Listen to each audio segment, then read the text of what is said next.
Ce sont des leçons fondamentales de mathématiques pour bien comprendre la partie électronique digitale. Théorème de De Morgan, logique positive et logique négative. 2. Logique négative. Jusqu'ici, nous avons adopté une convention appelée convention logique positive. C'est la plus utilisée et nous pensons qu'il vaut mieux pour les utilisations courantes s'en tenir à cette convention. 2.1. Rappel de la convention logique positive.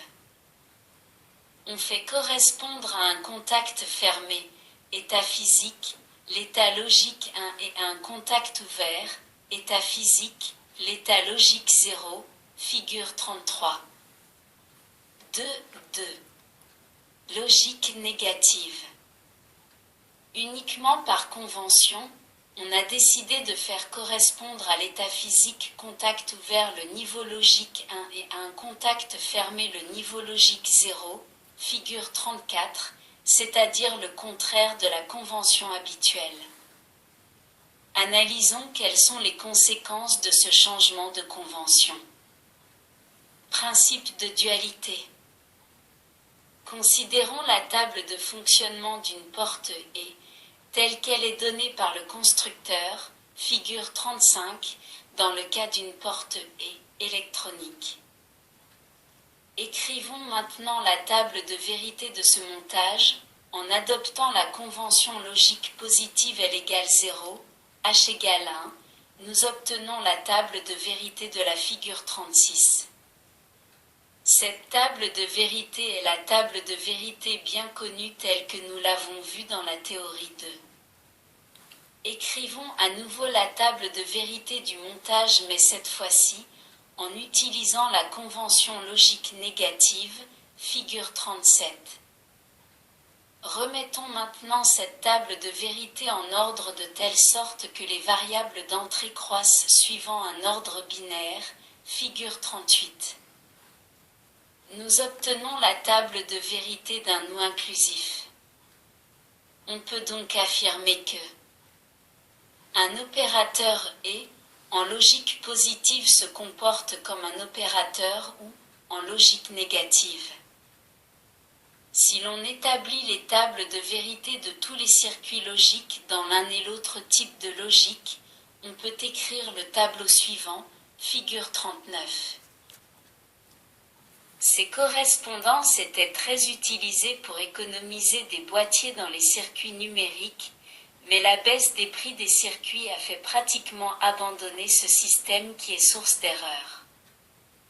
Sur les catalogues de circuits intégrés, la fonction indiquée est celle que celui-ci aurait en logique positive. Un circuit I du commerce fonctionne donc comme un E en logique positive et comme un OU en logique négative. Dans toute la suite de cette théorie, il ne sera plus question que de convention logique positive, c'est-à-dire la convention que nous avons toujours utilisée. Le chapitre 2 de cette théorie peut donc être considéré comme une parenthèse. Vous vous reporterez à ce paragraphe uniquement au cas peu probable où vous rencontreriez un système ancien utilisant la convention logique négative. 3. Théorème de De Morgan. 3.1. Premier théorème de De Morgan, A bar réunion de B bar, égale à barre intersection de B bar. Démonstration par les cercles de les figures 40. Soit un ensemble A et son complément à barre, hachure verte, et un ensemble B et son complément B bar, hachure rouge. La réunion A, réunion B, de A et de B sera la surface incluse dans le contour bleu. Le complément de A, réunion B, par rapport à R, sera la surface doublement hachurée soit à barre réunion B bar. Cette surface étant doublement hachurée, il va de soi que c'est bien l'intersection des compléments de A et de B soit, à barre intersection B bar. On peut donc bien dire que A bar réunion B bar égale A bar intersection B bar. Nous pouvons donc dire en algèbre de Boole que A bar ou B bar égale A bar et B bar. L'inverse d'une somme logique de deux variables est égale au produit logique des inverses de ces deux variables. 3.2. Deuxième théorème de De Morgan, A bar intersection B bar égale A bar union B bar. Démonstration par les cercles de Lie, figure 41. Soit un ensemble A et son complément A bar, hachure verte, et un ensemble B et son complément B bar, hachure rouge. L'intersection de A et B, à intersection B sera la surface incluse dans le contour bleu. Le complément de A bar intersection B bar sera la partie hachurée en noir. Nous voyons par ailleurs que cette même surface hachurée en noir est l'union de A bar et B bar soit A bar union B bar. En effet, cette zone hachurée noire recouvre toutes les hachures vertes A bar et toutes les hachures rouges B bar. En algèbre de Boole, nous pouvons donc écrire A complémenté et B complémenté égale A complémenté ou B complémenté. L'inverse du produit logique de deux variables est égal à la somme des inverses des deux variables. 3.3. Retour sur les fonctions NAN et NOR. 3.3. 1. Opérateur NAN. Dans le chapitre précédent, nous avons vu pour l'opérateur NAN, dont l'équation était S égale A bar et B bar, le circuit électrique suivant, figure 42.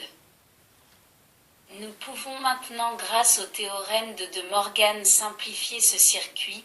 En effet, S égale A bar et B bar, égale A bar ou B bar. Il suffit donc de mettre deux contacts au repos en parallèle pour obtenir le même résultat que précédemment, ce qui est très intéressant, figure 43. Vérifions le fonctionnement de ce circuit, figure 44, en étudiant les quatre possibilités de combinaison de A et B. Reportons les résultats obtenus dans un tableau de Carnot, figure 45. Nous retrouvons bien le tableau de Carnot d'un circuit NAN, figure 43. Nous voyons au passage que le tableau de Carnot donne lui aussi S égale A bar ou B bar et que grâce à lui, on obtient bien la solution la plus simple. 3.3. 2. Opérateur NOR. Dans le chapitre précédent, nous avons vu l'opérateur NOR dont l'équation était S égale A bar ou B bar. Compte tenu du théorème de De Morgan, nous pouvons écrire S égale A bar ou B bar, égale A bar et B bar. D'où le schéma de la figure 46. Vous pourrez vous-même réaliser les vérifications de la bonne conformité de la table de vérité de ce circuit NOR avec celle que nous connaissons. 3.4. Association de circuits, transformation de schéma. Nous avons étudié différentes fonctions fondamentales qui sont disponibles sous forme de circuits intégrés. Dans chaque boîtier, il y a plusieurs fonctions du même type. C'est ainsi que l'on rencontre des circuits intégrés contenant 4 NAN et à 2 entrées. Le concepteur de système numérique devra donc, lorsqu'il aura utilisé un NAN, savoir que dans le même boîtier 3 autres NAN à 2 entrées sont disponibles et encore inutilisés. Il sera donc parfois intéressant de pouvoir transformer un circuit et en 2 circuits NAN, par exemple si l'on a un excédent de porte NAN disponible alors qu'il serait nécessaire de mettre un boîtier supplémentaire contenant des UE. Le problème se complique lorsque l'on veut faire par exemple un nœud avec des NAN. On a alors recours à une simplification au moyen du théorème de De Morgan. Le théorème de De Morgan nous donne la relation suivante, A bar et B bar, égale A bar ou B bar qui permet de développer les équivalences entre circuits. Si l'on observe le premier terme de l'égalité, c'est-à-dire A bar et B bar, on remarque que c'est le résultat obtenu en sortie d'un NAND à partir de deux variables A et B présentes sur les entrées. Le second terme de l'égalité A bar ou B bar représente une somme logique, c'est-à-dire le résultat obtenu à la sortie d'un OU dont on a complémenté les entrées. La représentation schématique de cette égalité est faite à la figure 47. Ceci signifie qu'un NAND est équivalent à un OU précédé d'inverseur. Pour vérifier en pratique que les deux montages précédents sont bien équivalents, il suffit d'appliquer des niveaux logiques en A et en B au second montage pour voir si l'on peut écrire une table de vérité analogue à celle d'un circuit NAND. Dans ce cas, les deux montages seront bien équivalents. Nous savons qu'il existe 4 combinaisons différentes de deux variables A et B. Si vous le désirez, vous pouvez effectuer la vérification pour ces 4 combinaisons. Nous n'étudierons pour notre part que la combinaison A égale 0 et B égale 0. La figure 48 montre le résultat pour A égale B égale 0. Connaissant les tables de vérité des inverseurs, celle des UE et celle des OU, il nous a été facile de trouver ce résultat. Le niveau de la sortie est alors 1 pour les deux montages.